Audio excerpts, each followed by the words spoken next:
Many of us, especially us guys, decide to take on the illustrious goal of physical self-betterment in the hopes of building muscle. In turn, building muscle has the added benefit of making us stronger, or so we've been told. The adage, the dude with the biggest muscles should be able to lift the biggest weights.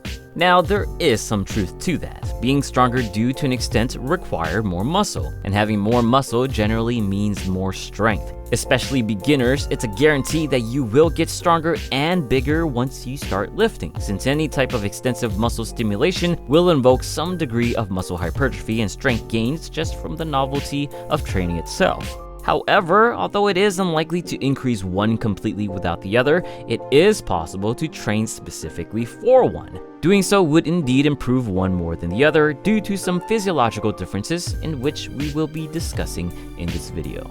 But before we do that, I want to give a quick shout out to my Patreon community. They were the ones that voted for this very video topic to be made, so thank you for the awesome suggestion. Also, if you haven't checked out my Patreon before, then this would be the perfect time to do so since I've essentially revamped all of the rewards I'm offering. Now, along with voting and suggesting video topics, everyone pledging just $1 or more can get full access to hang out and ask me questions in our Patreon Discord channels. I'm even offering drawing rewards where your very own PictureFit style avatar will be used in my videos. And on top of that, I'm adding rewards I'll personally ship to you, like stickers and even PictureFit t-shirts I handcrafted myself. I'm really going to put a lot more effort into making your pledge worthwhile and not only helping me continue to make content, but also show my appreciation as best as I can. Once again, please come support PictureFit through Patreon. If not for the new rewards, then at least to help me to continue delivering you honest and objective health and fitness content. If anything, you simply sticking around and watching my content in the first place already means a lot, so thank you. Anyway, back to the topic. First, let's dig a bit into strength adaptations. Strength gains derive heavily through the creation of additional contractile proteins, actin and myosin, which increases total contraction. This is achieved through a sufficient training stimulus, like lifting weights, and sufficient nutrient intake, like eating more protein. Strength can also dramatically increase, especially in beginners, through simple practice. As all of us know, starting any new physical skill isn't easy, and we often exert much more effort and energy to start out. Resistance training is no different. As you become more efficient with your technique and form in something like the squat, then you'll be able to effectively squat much heavier weights. There are also neuromuscular strength adaptations, like increasing motor unit recruitment and rate coding, or the ability and rate in which your nervous system signal your muscles to voluntarily contract. Consistent training can improve this as well.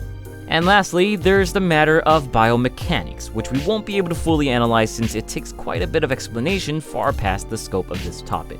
In short, there might be a biomechanical advantage based on your body structure, which influences things like moment arms and levers that can impact the amount of force applied on any given load. Now about muscle growth. Similar to strength gains, increasing contractile proteins will also increase muscle mass. This is known as myofibrillar hypertrophy.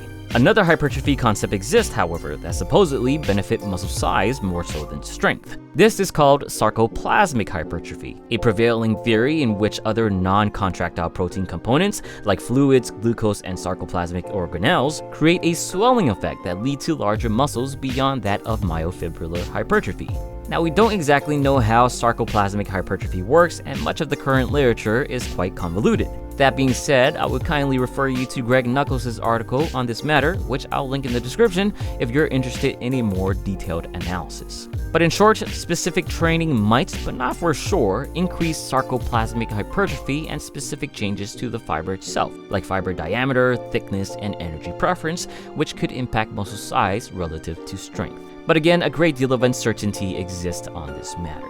But the one thing that is much more certain is which training method suits which goal best. For muscle growth, undoubtedly the biggest training focus will be total work volume. In the most basic sense, total work volume is the amount of sets times the amount of reps times intensity, or the amount of weight you lift. The goal would be to accumulate as much volume as you reasonably can, and continue to increase volume session by session, week by week, and so on.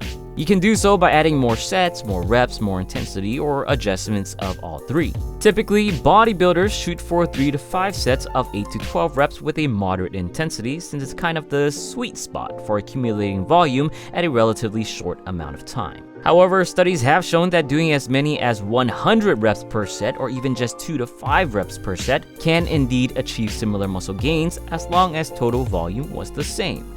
Strength, however, relies on volume much less. By far the most important piece of the strength puzzle, outside of practice, is simply intensity.